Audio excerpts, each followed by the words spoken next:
Assalamualaikum warahmatullahi wabarakatuh.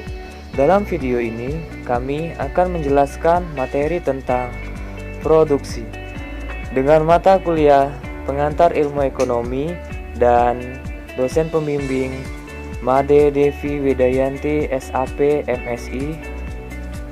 Tim penyusun kreator video Bagus Prasetyo, Rian Afandi, Imam Muarif, dan Sismi Rahmadea.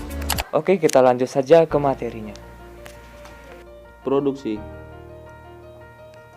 Produksi merupakan suatu kegiatan yang dikerjakan untuk menambah nilai guna suatu benda atau menciptakan benda baru sehingga lebih bermanfaat dalam memenuhi kebutuhan. Teori produksi adalah studi tentang produksi atau proses ekonomi untuk mengubah faktor produksi input menjadi hasil produksi output.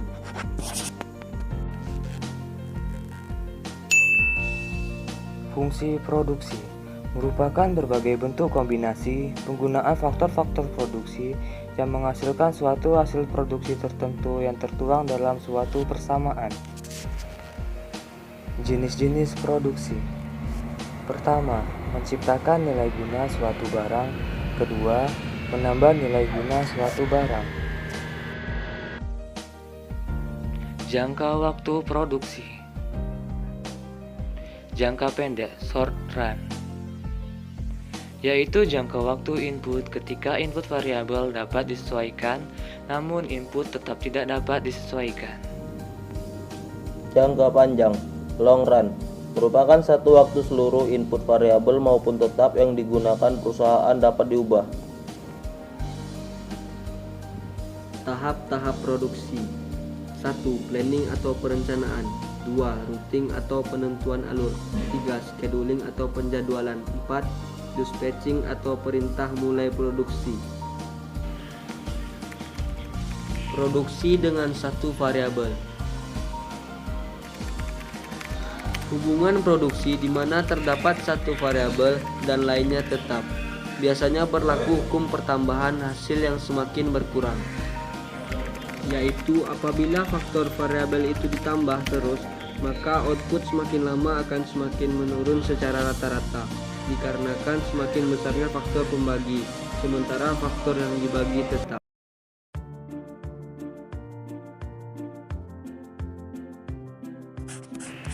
Produksi dengan lebih dari satu variabel. Secara teoritis, produksi dengan menggunakan dua variabel bebas dalam produksi adalah produksi yang memanfaatkan dua faktor yang dapat direkayasa, misalnya tenaga kerja dan modal.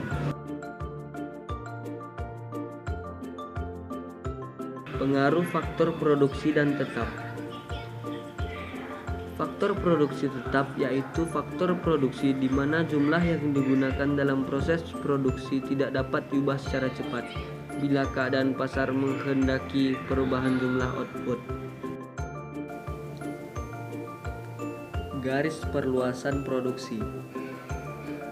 Perluasan garis adalah isoklen yang menunjukkan tingkat output yang akan dihasilkan bila harga produksi tetap tidak berubah. Perubahan harga faktor produksi. Berikut faktor-faktor yang mempengaruhi perubahan harga faktor produksi. 1. Faktor produksi alam. 2. Faktor produksi tenaga kerja. 3. Faktor produksi modal. 4. Faktor produksi keahlian. Terima kasih telah menonton video kami. Semoga dapat bermanfaat, dan untuk mendukung channel ini jangan lupa beri like, subscribe, dan tekan bel notifikasi untuk video kami selanjutnya. Ingat ya guys, subscribe itu gratis loh, oke? Sekian dan terima kasih. Assalamualaikum warahmatullahi wabarakatuh.